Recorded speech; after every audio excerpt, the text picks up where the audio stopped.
members, we have already seen a lot of sporting action early in the morning when Nepal came so close to defeating South Africa and keep their hopes of qualifying for the Super 8s alive.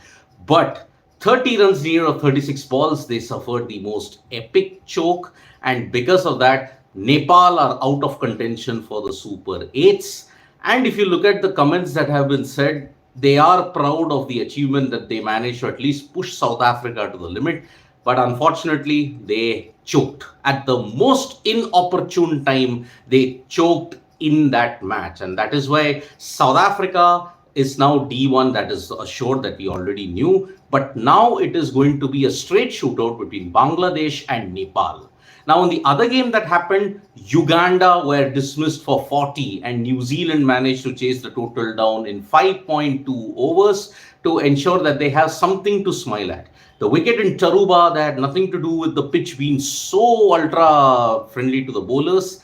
Uganda, just one single double-digit score happened. And because of that, Uganda have just managed to ensure that their T20 World Cup, yes, it was sweet for the win against Papua New Guinea, but otherwise it's been an absolute disaster for them. 39 and 40 against the West Indies and against New Zealand. So that's why New Zealand have managed to get a win against them.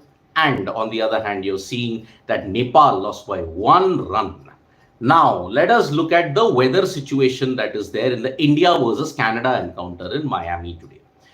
You all have to understand that the weather report keeps on changing on a daily basis. But yesterday at 1 p.m. local time there, they did predict rain, and 15 to 20 minutes, behold, it rained. It not just rained, it poured. Now today also there is rain predicted, and whether the outfield will be in good shape for this India versus Canada encounter, that remains to be seen, because the India versus Canada match, unfortunately, if you look at it, India may not get that much of practice, but the weather situation might improve in the coming hours. So that is why there is not much of a threat in the morning period. Early morning, there is a bit of rain, but whether the outfield will be ready, that is a different question altogether. So that is why we hope that the outfield has recovered in time. But yesterday's rain that lashed Fort Lauderdale, it would have not done the outfield any good, because for 2 days there was intense rain, and that is why the outfield took an absolute pounding, because of which Pakistan have been eliminated. So rain today in the morning might scupper India's chances of at least having one good game prior to the Super 8s. On the other hand, Canada, they are just playing for pride. They managed to beat Ireland. That is the one notable thing that has happened for them. But apart from that, India versus Canada, will they make any changes? T. Dilip was the fielding coach. They did not, he did not reveal much. And anyway, he would not reveal much. Looking at the way India might not make changes, but because of the rain that happened yesterday, and for 2 days, the outfield's taken an absolute pounding, will there be a match? That remains to be seen. Now, the other game that is of interest today is England versus Namibia at Antigua at the Vivian Richards ground. If there is rain, then Scotland are through. Then you don't have to worry about that game at all, because Scotland, they just need this game to get washed out. And unfortunately, the weather in Antigua at the time of them playing is going to be really problematic, because in the afternoon period from 1 p.m. local time till about 4 p.m. local time, there is 40% chances of thunderstorms in Antigua. And if England, the game is washed out against Namibia, game over. They are out of the T20 World Cup, and the two finalists from last year, England and Pakistan, they will get knocked out in that sense. So that is why it's a huge race against time for the rain in Antigua. If rain washes out that game, then Scotland, Australia is just a formality. Scotland will be through. But if England win and Scotland lose, then England become B1. So that is the way how we are looking at this current situation.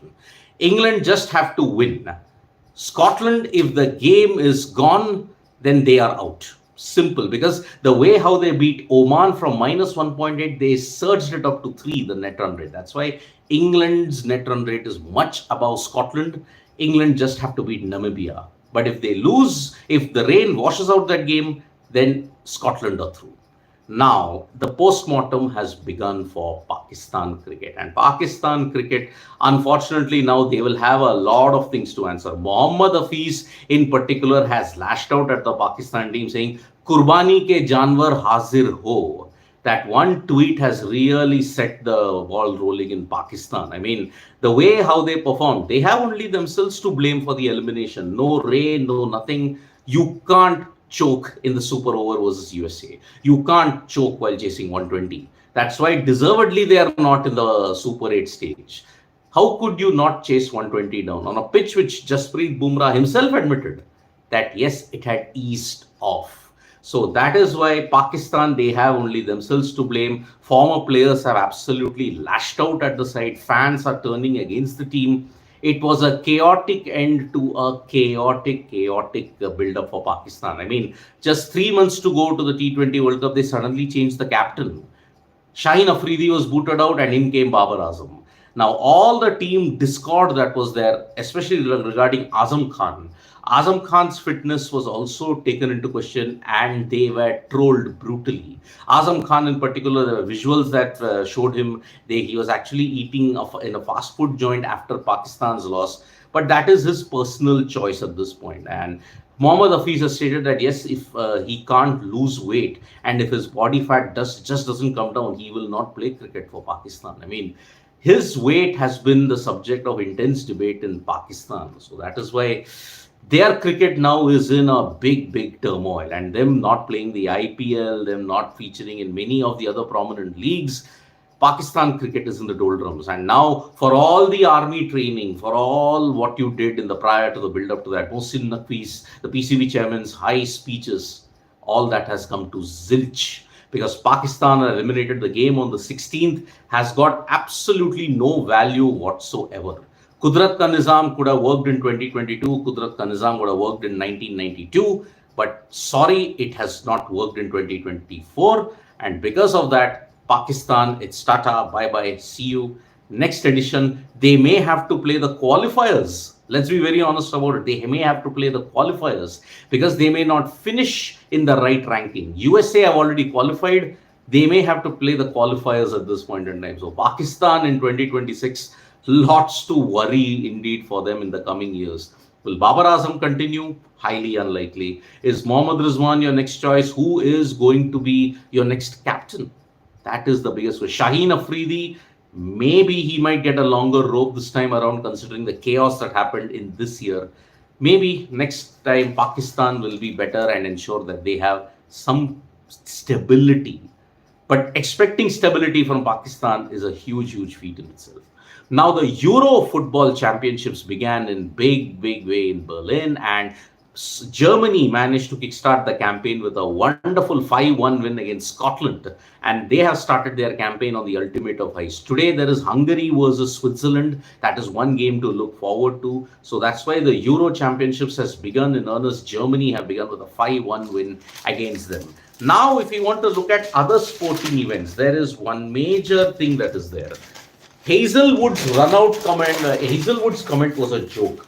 The Hazelwood run rate comment that has been written here. I mean, he had said, right, that at this point we'll be hoping that we will try our best to knock England out. Well, it was actually a dry joke at this point because Pat Cummins stated that I was speaking to Joshi, who had a bit of a joke about it the other day, and think it got taken a little bit out of context. Now, a little bit out of context, yes, I do agree. We do have a problem in sarcasm and dry humor. I myself, for one, can't understand sarcasm. So that's why, yes, Hazelwood's comment did ruffle a few feathers. But then, see, Australia had done it in the past. In 1999, there was precedence. So that's why we have to understand that whatever you make, you have to be really careful about it in that sense. And there is a very interesting story about a Parsi cricketer, Manekji Jamshedji Bungara.